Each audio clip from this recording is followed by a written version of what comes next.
Maraming salamat po Ms. LJ and magandang umaga po sa ating lahat. Narito ang update ukol sa minomonitor natin na si Bagyong Verbena.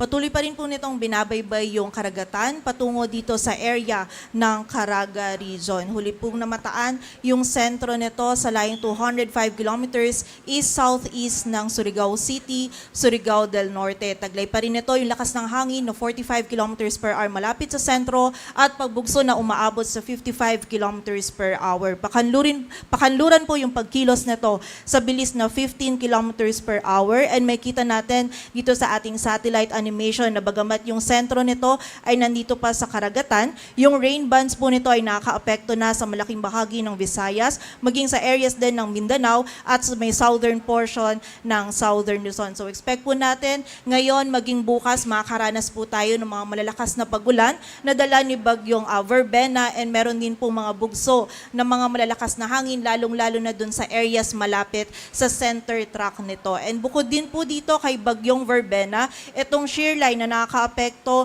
sa may silangan ng Luzon ay magdudulot din po ng significant or mga malalakas na pagulan, mostly sa malaking bahagi or sa eastern section din ng northern at central Luzon. So malaking bahagi po ng ating bansa yung pinag-iingat natin dahil po lalong-lalo na sa mga pagulan na dulot ng shear line at ng Bagyong Verbena. At ayon nga po dito sa ating latest forecast track analysis, generally magiging west-northwestward yung pagkilos ni Bagyong Verbena. Ngayon po, nasa karagatan pa yung sentro nito but anytime this afternoon or evening ay magla-landfall ito dito sa area ng Caraga. And then, today until tomorrow ay tatahakin naman po nito itong central portion ng ating bansa or dito sa area ng Visayas patungo dito sa bahagi ng northern Palawan. During the passage po nito ni Bagyong Verbena dito sa bahagi ng northeastern Mindanao and Visayas, nakikita natin ma-maintain nito yung intensity nito o yung category nito as a tropical depression.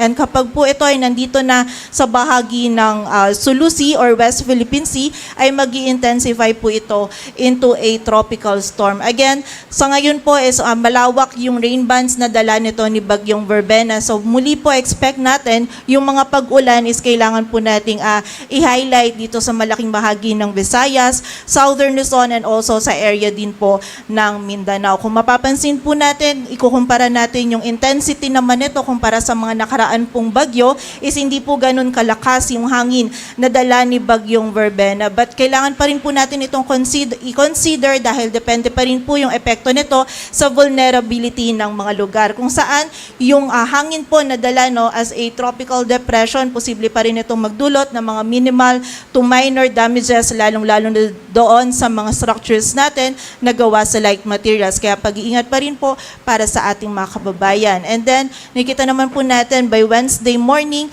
ay nandito na si Bagyong Verbena sa may West Philippine Sea.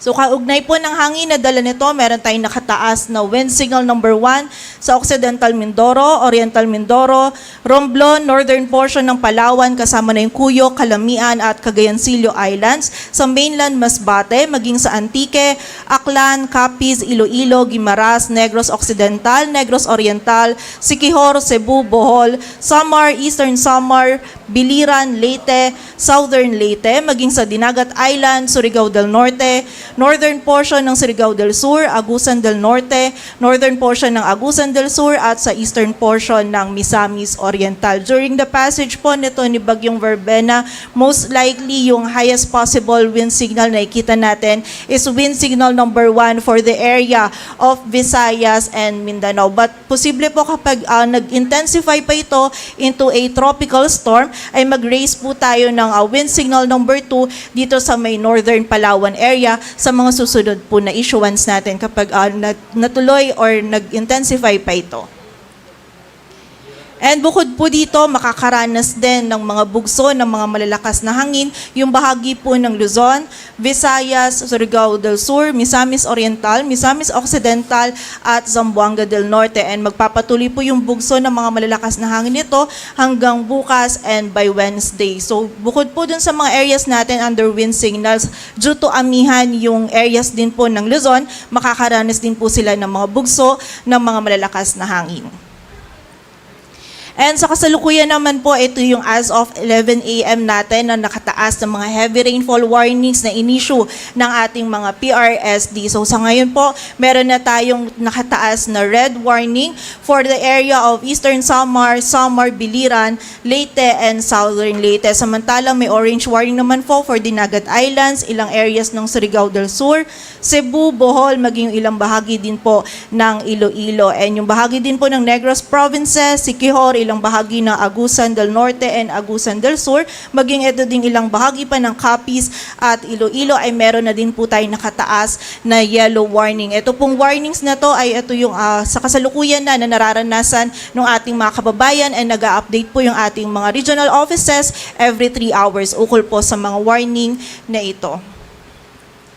Para naman po sa mga pagulan, ito naman yung ating heavy rainfall outlook. Ito yung 24-hour duration na posible po nating maranasan na dala po ng mga pag-ulan. So today to tomorrow noon, posible po yung 100 to 200 millimeters of rainfall na dala ni Bagyong Verbena dito sa bahagi ng Eastern Visayas, maging sa Albay, Sorsogon, Masbate, maging sa Cebu, Bohol, Negros Occidental, sa Capiz, Iloilo, maging sa bahagi din ng Dinagat Islands, Surigao del Norte, dito din sa area ng Agusan, dito rin sa area ng Surigao del Sur. Samantala, for the rest of Visayas naman, maging dito din sa bahagi ng Camarines Norte, Camarines Sur, Catanduanes, dito sa bahagi ng Romblon, Occidental Mindoro, Palawan, maging sa Misamis Occidental, Misamis Oriental, Agusan del Norte, Agusan del Sur, Lanao del Norte at Bukidnon, posible naman po yung 50 to 100 millimeters of rainfall. Dulot ito ni Bagyong Verbena. So may kita po natin ngayon hanggang bukas, malaking areas na po o yung buong bahagi na ng Visayas, yung northern part ng Mindanao and yung bahagi din ng southern Luzon, yung makakaranas po ng mga malalakas na pag-ulan. And bukod din po dito, ang shear line magdudulot din ng mga pag-ulan sa Cagayan, Isabela, Aurora, Quezon, maging sa area din ng Marinduque at Oriental Mindoro. Samantala, tomorrow noon naman po hanggang Wednesday noon, by this time po si Bagyong Verbena most likely ay nandito na banda sa may Panay Island patungo po dito sa northern Palawan. So patuloy po yung mga pag-ulan na ating mararanasan, 100 to 200 millimeters of rainfall dito sa Panay Island, maging sa Negros Occidental, Oriental Mindoro at Romblon. Samantala, 50 to 100 naman dito sa ilang areas pa ng Eastern Visayas, maging dito din sa Bicol Region, sa area ng Palawan, Occidental Mindoro at nalalabing bahagi pa po ng dito sa may Cebu, Bohol, Negros Oriental at sa area din po ng Siquijor. And kasabay po nito kapag po itong si Bagyong Verbena na ay nandito banda sa may bandang Panay Island is yung shear line din po natin is magiging mas mataas po yung rainfall na idudulot for most parts of northern and central Luzon, maging dito din po sa Metro Manila. So posible po ang 100 to 200 millimeters of rainfall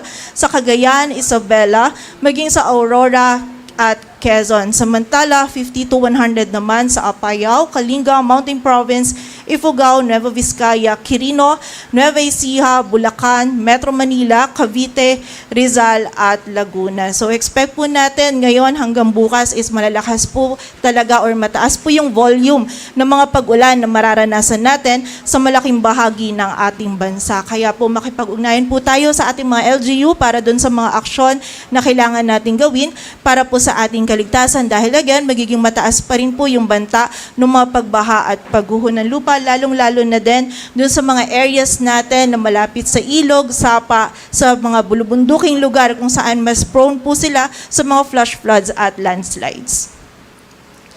While from Wednesday noon naman to Thursday noon, kung saan nasa West Philippine Sea na si Bagyong Verbena, meron pa rin pong 50 to 100 millimeters of rainfall sa area ng Palawan at Occidental Mindoro. At ang shear line naman, patuloy pa rin magdudulot ng mga pag-ulan, posible yung 100 to 200 sa Cagayan, and 50 to 100 naman sa Apayao, Kalinga, Isabela at Aurora. At sa kasalukuyan po, ang gale warning natin ay nakataas sa area ng Batanes. Ito po ay dulot ng amihan at magiging katamtaman hanggang sa maalo naman po yung lagay ng ating karagatan for the rest of the country. At para naman po sa additional information, maaari po nating bisitahin itong website na hazardhunter.gerius.gov.ph. Ito po ay para malaman natin din yung ating susceptibility or magkaroon po tayo ng assessment sa ating mga lugar ukol po sa susceptibility nito sa mga flood or sa mga pagbaha po dito sa ating specifically sa mga lugar po natin, lalong-lalo na ngayon kung meron tayong ina-expect na significant rainfall. Patuloy po tayong mag-antabay sa updates sa ipapalabas ng Pag-asa. Ang susunod na update po natin ay mamayang 2:00 ng hapon.